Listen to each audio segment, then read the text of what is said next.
Welcome to What-ifs, where we twist history with mind-bending what-ifs. Today's question cuts through fate, film, and the edge of myth. What if Brandon Lee wasn't killed by a prop gun, but by the role itself? Yes, you know the story. March 31st, 1993. The Crow set.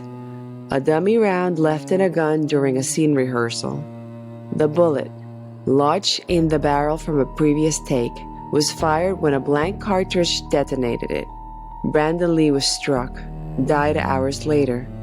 The film was nearly scraped, then finished with a stand-in CGI and deep grief. But what if that wasn't an accident? What if it was inevitable? Imagine this. The Crow wasn't just a comic. It was a story that demanded completion. A tale of a man who dies, returns from the dead, and avenges his murder. But only if he truly dies first. And Brandon Lee wasn't cast. He was chosen. Because look at the pattern. His father, Bruce Lee, died mysteriously before completing Game of Death. His mother, Linda Lee Cadwell, said he had his father's unfinished business. And The Crow? A story about a man returning from death to finish what was stolen. Coincidence? Or mythic recursion? Now here's the twist. On the day he died, something strange happened. Security footage shows Brandon entering his trailer at 11:47 a.m. He never came out, but at 2:15 p.m. he walked onto set in full costume, face painted, eyes hollow. No one remembers seeing him change. His double says, "That wasn't me, that was him." And the gun? It wasn't just loaded with a dummy round. X-rays later showed that the bullet had microscopic engravings, symbols from Chinese funerary rites, meaning return through blood. No evidence they were added by the crew. They looked ancient. Then came the shot. Not filmed, real. Pain, collapse, death. But the strangest part, the movie kept going. Not metaphorically, literally. After his death, the remaining scenes were completed using a body double, digital effects, and voice actors. But those who worked on it say something changed. The footage didn't feel like acting. It felt like documentation.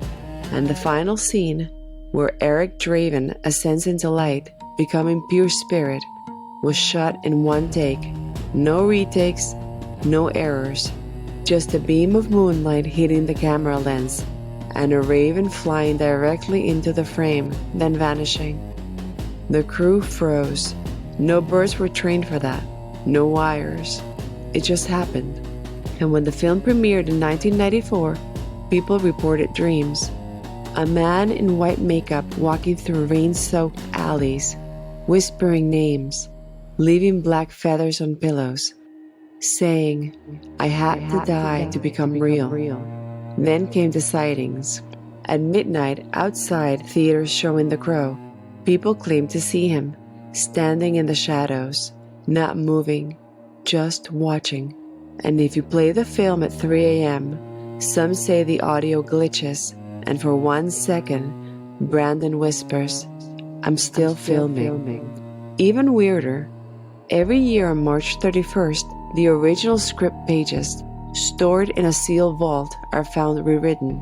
New dialogue, new scenes, as if the story is still being written by someone who never stopped working.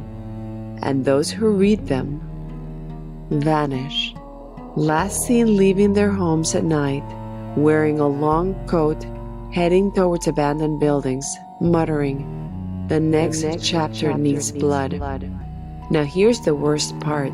The movie isn't over, because The Crow wasn't a film, it was a ritual, one that required a real death to complete.